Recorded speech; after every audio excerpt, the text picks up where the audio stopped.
Setelah kepunahan umat atau kaum Nabi Nuh, dan yang selamat hanyalah yang di atas kapal, maka muncullah berikutnya kaum Ad. Mereka tinggal di Al-Ahqaf. Al-Ahqaf adalah tempat antara Hadramaut Yaman dengan Oman. Bahasa kitanya Al-Ahqaf itu bukit-bukit pasir yang melengkung seperti bulan. Bernamalah dia Al-Ahqaf. Mereka tinggal di wilayah sekitar itu.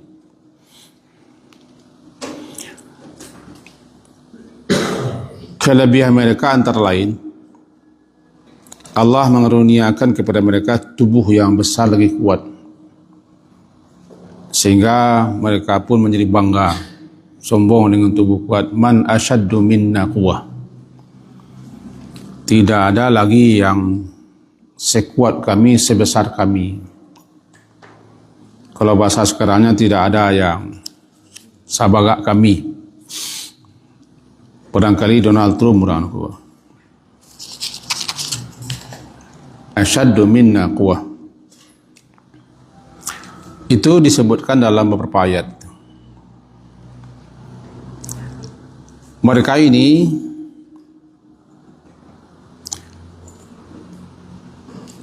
membangun di daerah tempat tinggal mereka sebagaimana tergambar dalam surah Al-Fajri nanti. Bangunan-bangunan, rumah-rumah, gedung-gedung. Membangun perkotaan dan peradaban modern. Tentu modernnya tidak sama-sama sekarang.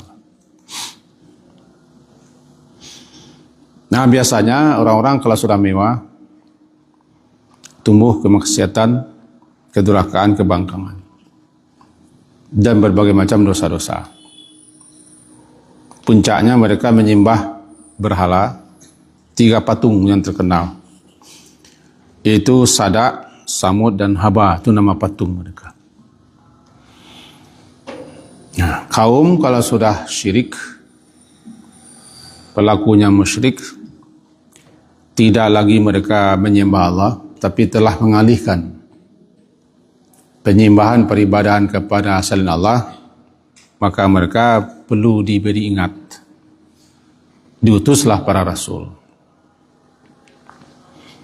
Rasul diutus antara lain adalah menyeru, mengingatkan manusia agar supaya mereka menyembah yang berhak disembah. Bahwa selain daripada Rabbul Alamin tidak layak, tidak pantas, tidak patut disembah. Kan itu makhluk. Bisa dikatalah Rasul diutus kepada umatnya, kepada kaumnya, karena mereka tidak lagi menyembah Allah. Terakhir Rasul Nabi Muhammad. Di Makkah orang tidak menyembah Allah. Walaupun di situ ada Ka'bah yang telah dibangun kembali oleh Nabi Ibrahim. Mereka bangga dengan adanya Ka'bah. Bahkan mereka sebagai pelayan berkhidmat kepada orang yang berkunjung ke Ka'bah untuk berhaji. Tapi mereka telah mengalihkan peribadahan, penyembahan kepada selain Allah. Justru di sekitar Ka'bah mereka pajang patung-patung.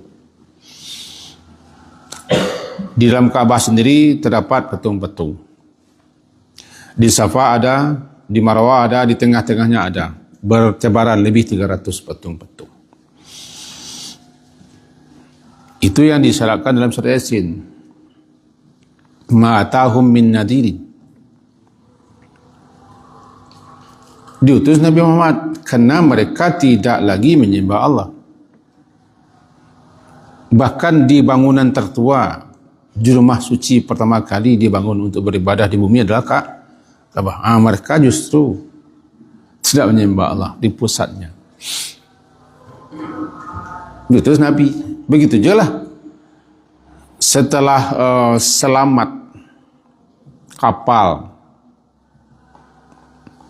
yang ditumpangi oleh Nabi Nuh beserta orang-orang yang naik kapal, sekitar 70-an, lebih kurang berbeda pendapat. Semuanya beriman atas kapal. Setelah mereka mendarat, telah berjalan pula masa dan waktu. Mereka ada yang tinggal di daerah sekitar Hadramaut itu, di Yaman, dekat Yaman, antara Yaman dan Oman lah. Membangun peradaban. Bahkan mereka membangun istana-istana tinggi yang megah-megah. Belum ada dibangun orang sebelum itu. Mereka hidup nyaman, tanah mereka subur. Itu tadi, mereka telah mengalihkan, telah berhasil iblis dan syaitan untuk membisikkan kepada mereka, mengalihkan penyembahan peribadahan kepada selain Allah. Diutus saudara mereka sendiri, Hud namanya, Nabi Hud, keturunan ketujuh daripada Nabi Nuh. Dari Nabi Hud sampai ke Nabi Nuh ada 7. Keturunan putra Nabi Nuh yang bernama Sam bin Nuh. Tiba dewa bernama Hud.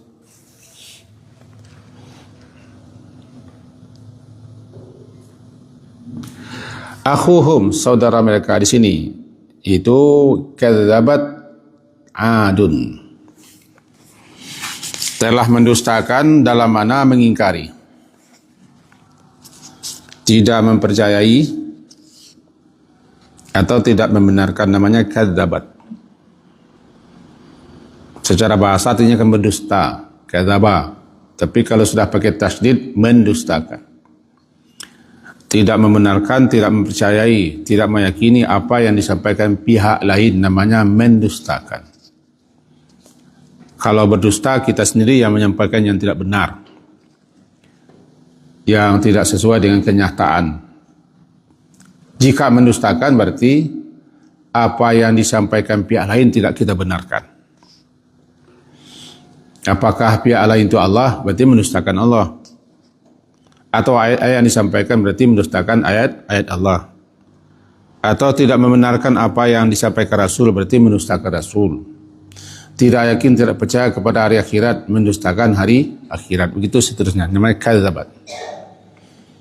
Kalau mereka sudah mendustakan, tidak percaya, tidak membenarkan adanya Allah yang Maha Kuasa, semua keimanan-keimanan batal. Karena puncaknya mereka tidak percaya.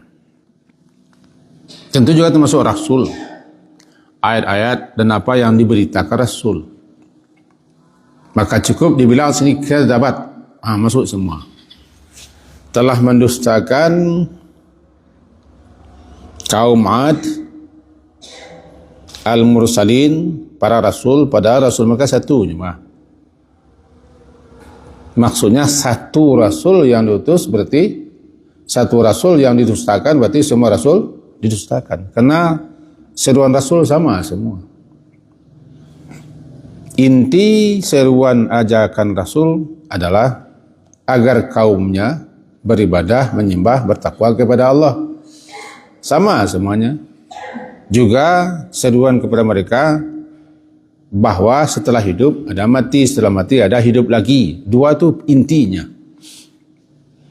Ini satu Rasul yang diutus berarti yang didustakan berarti semua Rasul yang didustakan. Kalau mengimani satu Rasul maka semua Rasul yang kita imani. Tidak benar itu seperti Yahudi. Sebagian mereka terima, sebagian mereka tolak, sebagian mereka dustakan, sebagian mereka bunuh. Mereka hanya percaya Rasul siapa yang mereka suka, yang lain tidak. Itu penyakit Yahudi. Fafarikan kadzabtum wa farikan taqtulun. Sebagian Rasul kamu dustakan, sebagian kamu bunuh. Amanah yang suka kamu biarkan. Karena Rasul itu harus sesuai dengan kemauan mereka. Itu tercantum dalam surah Al-Baqarah. Kembali kita ke sini. Telah mendustakan kaum Ad para Rasul, yakni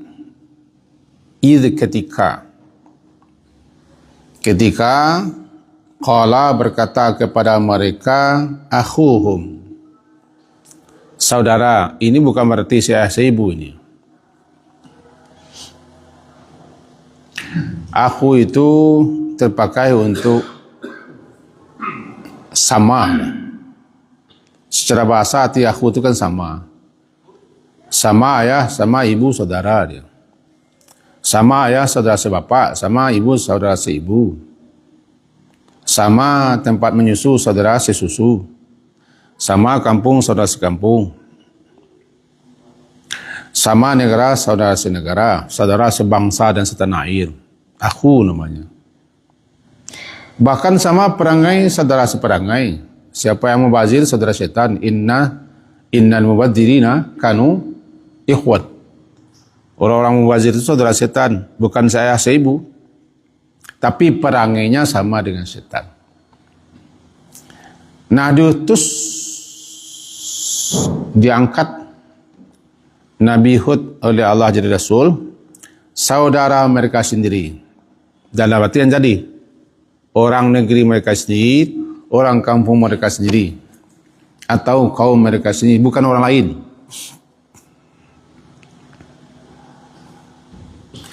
Apa kata Nabi Hud? Samalah dengan seruan Nabi yang lain.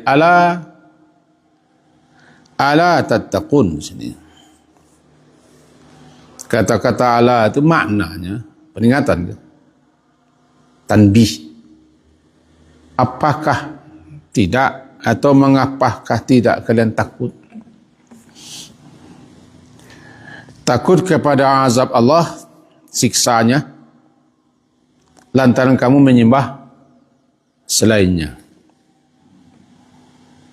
Takut di sini maknanya bukan berarti sesuai dengan definisi biasa, melaksanakan perintah, menti kelarang, tapi takut dalam arti kata, apakah kalian tidak takut nanti akan menimpa kalian lantaran kalian menyembah beribadah kepada selain pencipta kalian.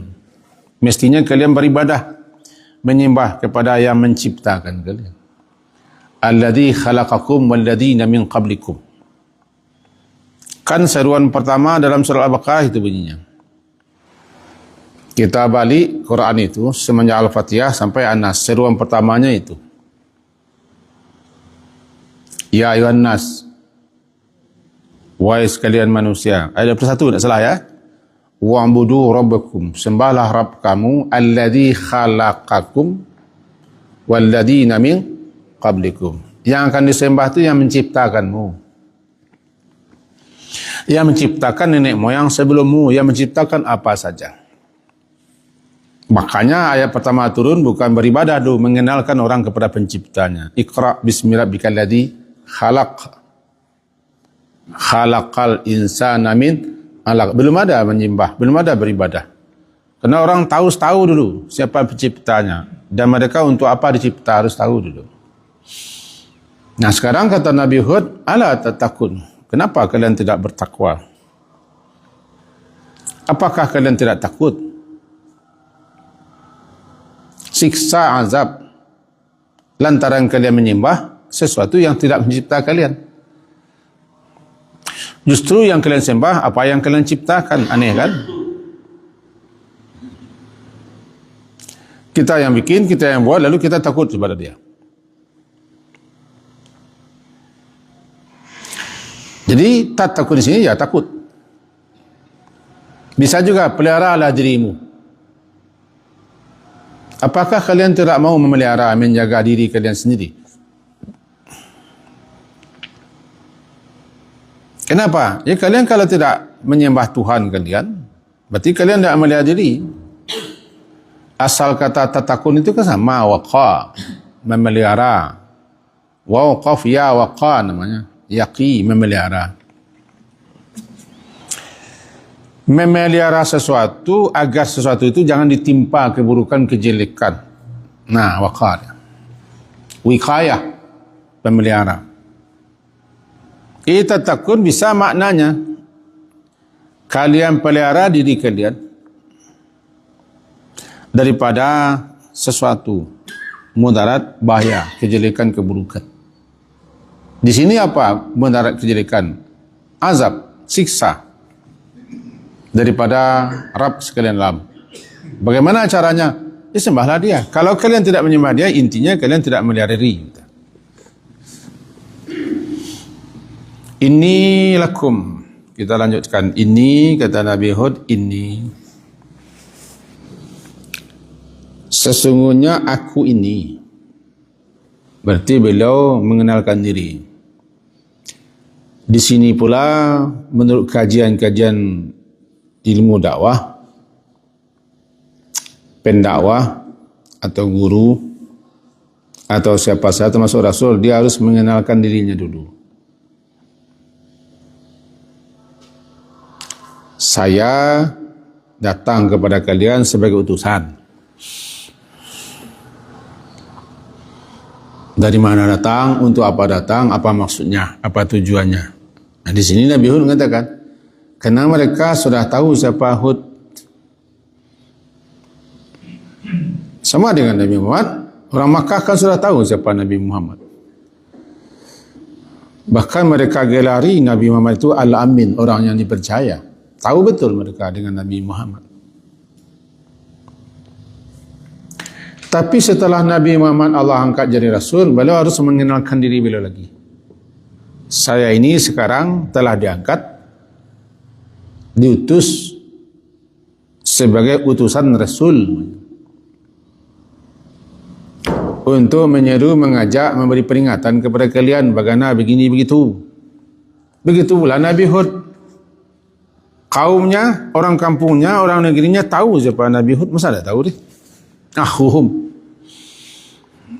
Tetapi karena dia sudah diangkat, maka dia harus mengenalkan posisinya sekarang, kedudukannya sekarang, sebagai apa.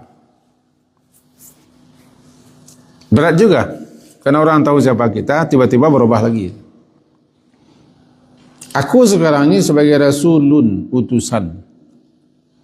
Itu makanya para rasul harus ada mukjizat sebagai bukti dia diutus. Rasul-rasul diberi mukjizat sesuai dengan zaman di ketika itu. Makanya mukjizat Nabi Muhammad yang terbesar Al-Quran sesuai dengan perkembangan akhir zaman.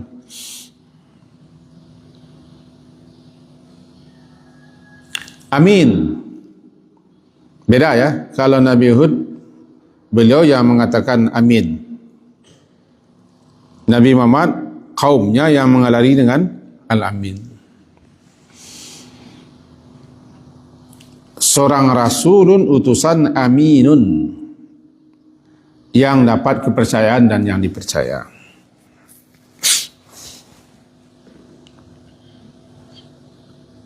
Sesudah dikenalkan, baru disampaikan misinya apa, tujuan kedatangannya apa, atau maksudnya untuk apa. Saya diutus kepada kalian oleh yang mengutus saya. Yang mengutus saya adalah Rabb sekalian alam, pencipta saya, pencipta kamu, pencipta moyang kita. Jadi yang kedua, Nabi Rasul mengenalkan, menjelaskan maksud kedatangannya.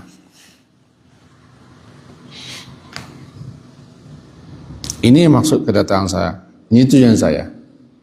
Dijelaskan, saya ini diutus. Jelaskan lagi. Kalau diutus, tentu ada yang mengutus.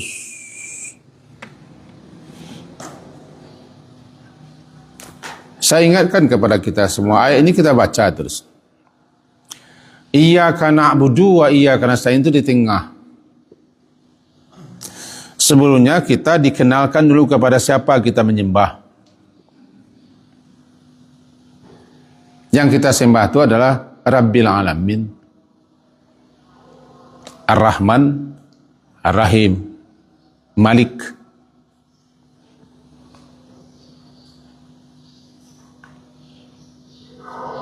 Baru iyyaka na'budu. Kalau begitu, sudah paham, sudah mengerti. hanya kepadamu sajalah kami menyembah.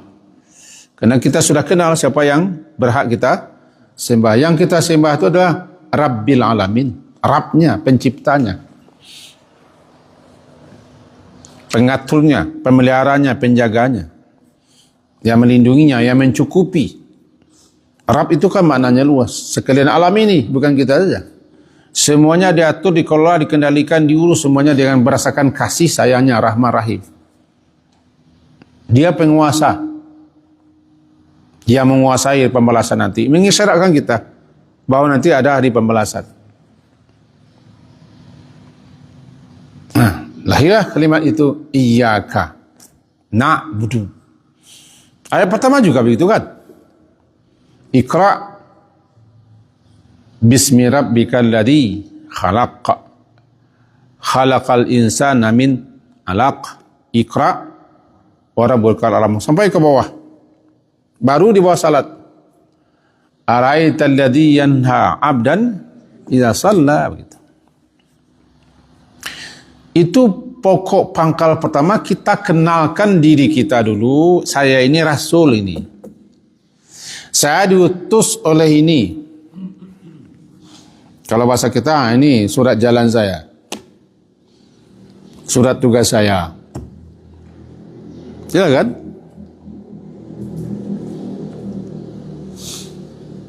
Jelaskan latar belakang kedatangan kita. Baru, kenapa saya diutus? Untuk apa saya diutus? Nabi Muhammad SAW 3 tahun beliau belum berani menyampaikan terang-terangan. Namanya dakwah sir. Dakwah yang beliau lakukan secara sembunyi-sembunyi, diam-diam. Kalau bahasanya berosok-rosok. Ke kawan-kawan yang beliau kenal. Abu Bakar, Uthman, seterusnya. Tidak berani terang-terangan. Setelah 3 tahun baru terang-terangan. Karena dari mana masuknya? Nah, setelah Umar bin Khattab masuk, baru beliau terang-terangan.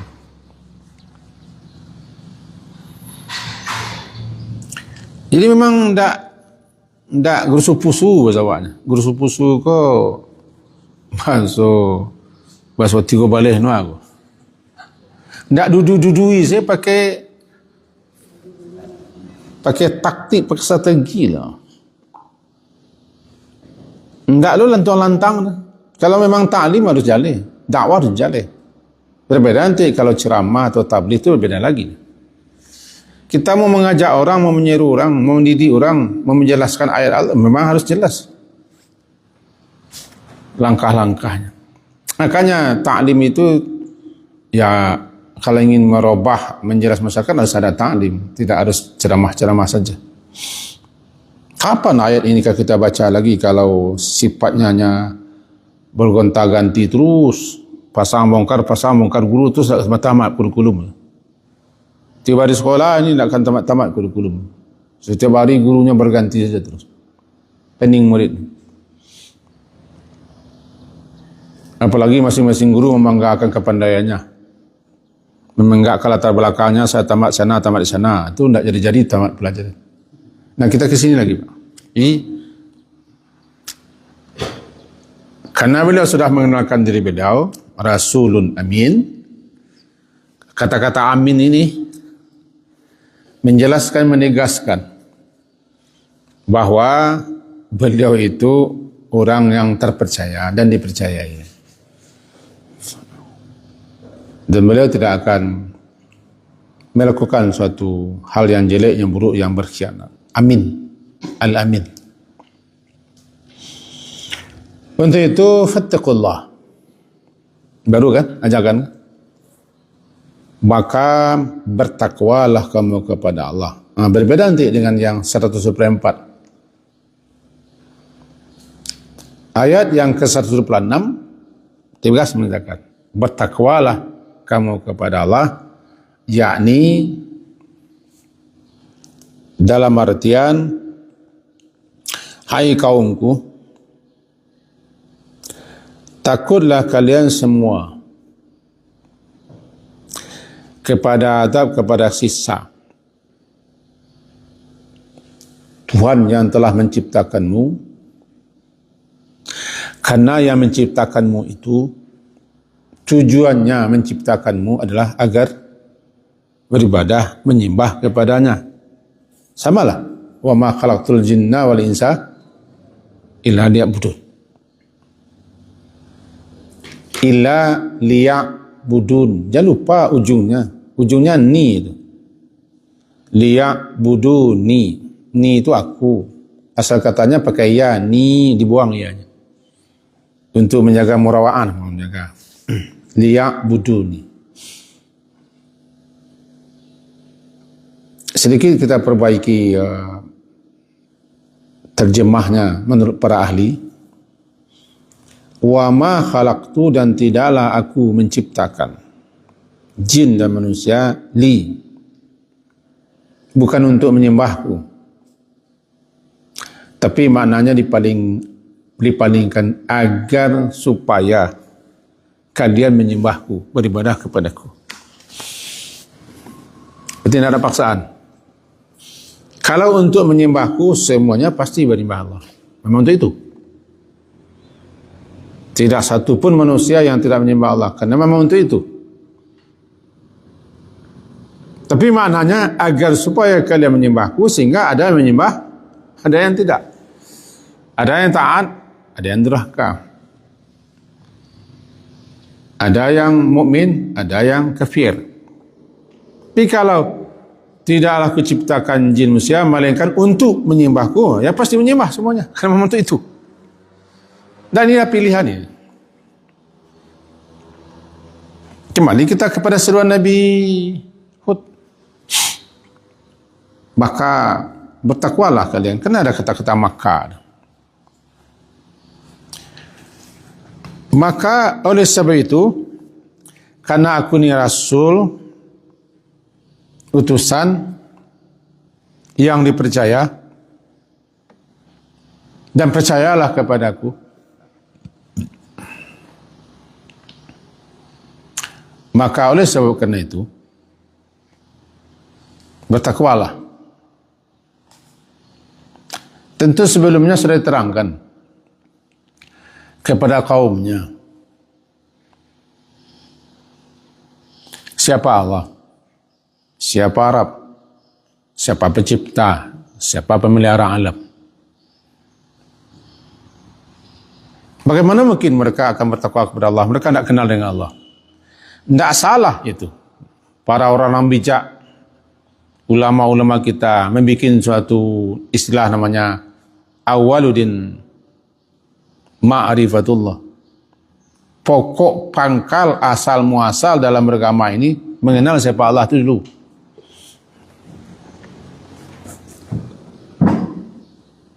Disuruh orang bertakwa, dia tidak kenal dengan Allah.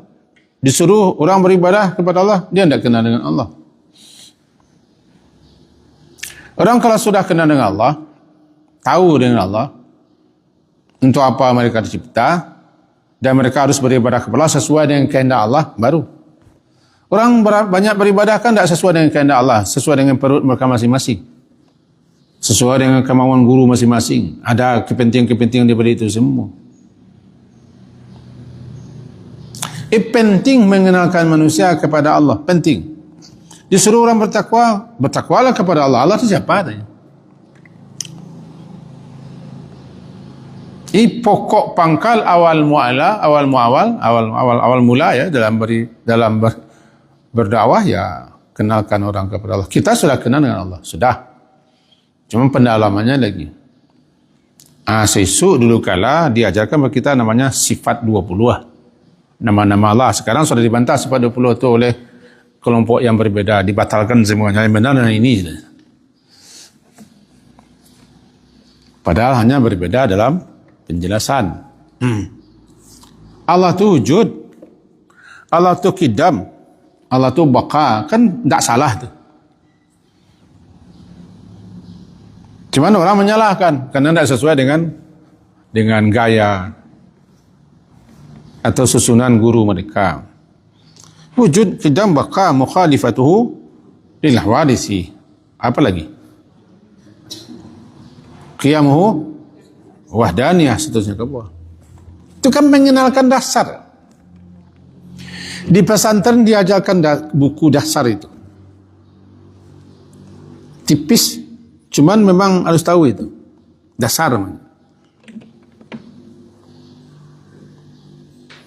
Ada nama, ada sifat, itu kan jalan pintas untuk mengenal siapa Allah melalui namanya. Karena Allah sudah menjelaskan, mengenalkan dirinya kepada kita melalui namanya. Alillahil asma'ul husna. Kan Allah memiliki nama-nama yang terindah. Ayyamam tad'u falawul asma'ul husna, dan yang lain. Dia kenalkan. Di ujung-ujung ayat berbunyi nama-nama Allah. Macam-macam ujung ayat. Ada Rahim, ada Alim, ada Halim, ada Hakim, banyak. Berarti dia, makanya terlalu amat sangat sombong nian orang yang tidak mau kenal dengan Allah. Allah telah dia yang mengenalkan dirinya kepada kita. Kita sok sia-sia saja kayak kita. Sombongisasi namanya itu. Lebih kenal kita dengan nama artis, dengan bintang-bintang sepak bola. Lebih kenal pula kita dengan si fufu, si fafa daripada Allah. Ini yang mengenalkan dirinya kan? Ini saya. Mula saja kita singkokkan Al-Quran, Allah mengenalkan dirinya langsung. Bismillahirrahmanirrahim, langsung dikenalkan dirinya. Kita tidak akan kaji Bismillah masuk Al-Fatihah, tidak, kaji kita tidak itu. Langsung tercantum Bismillah. Dengan nama Allah. Siapa Allah? Allah tu Rahman, Allah tu Rahim. Langsung ke bawah, Alhamdulillah segala puji. Berarti Allah tu terpuji. Allah tu siapa? Rabbil Alamin. Dikenalkan dulu. Nah, kita kan nasiknya maunya beribadah, fadilah, pahala. Kita tidak peduli lagi siapa Allah itu. Gitu kajinya. Fattakullah, kata Nabi Hud, bertakwalah kalian kepada Allah. Berarti kalian harus kenal siapa Allah. Allah ini Allah.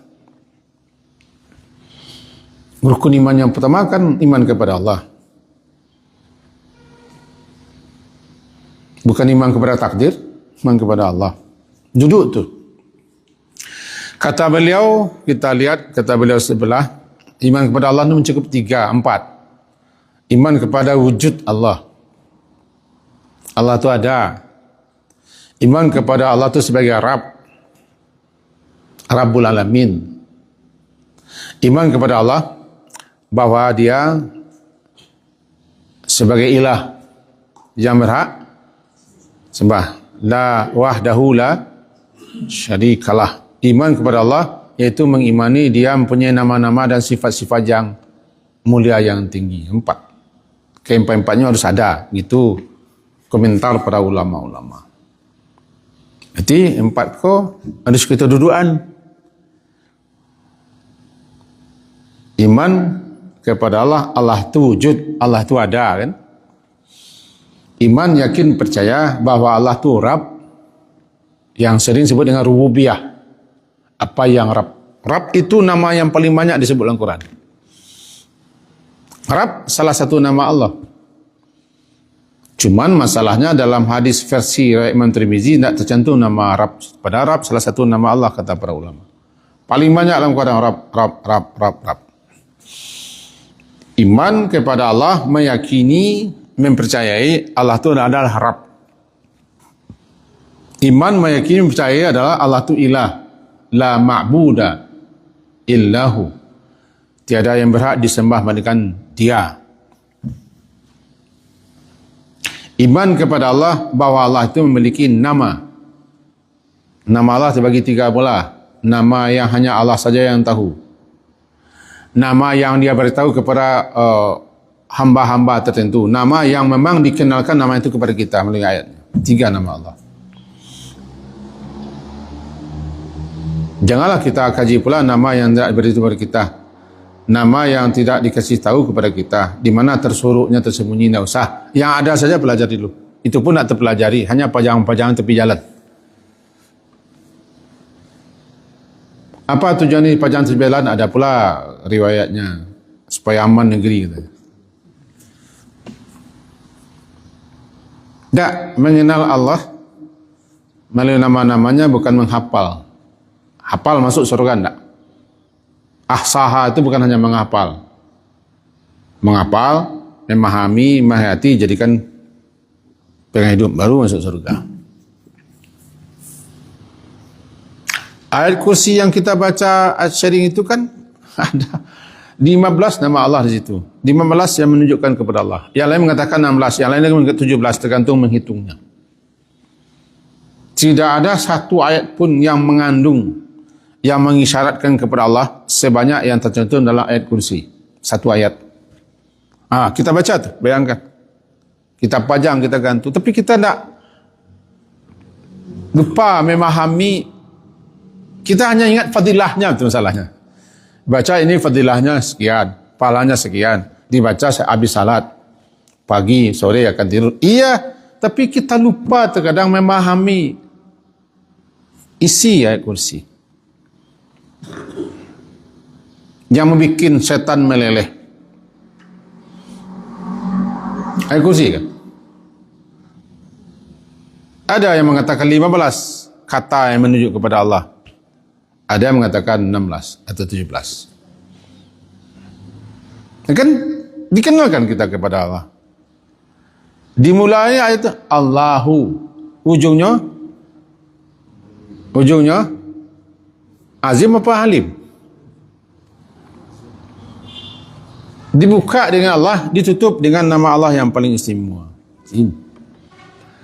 Jadi setelah itu baru fattakullah, bertakwalah kalian kepada Allah itu, karena sudah tahu siapa Allah.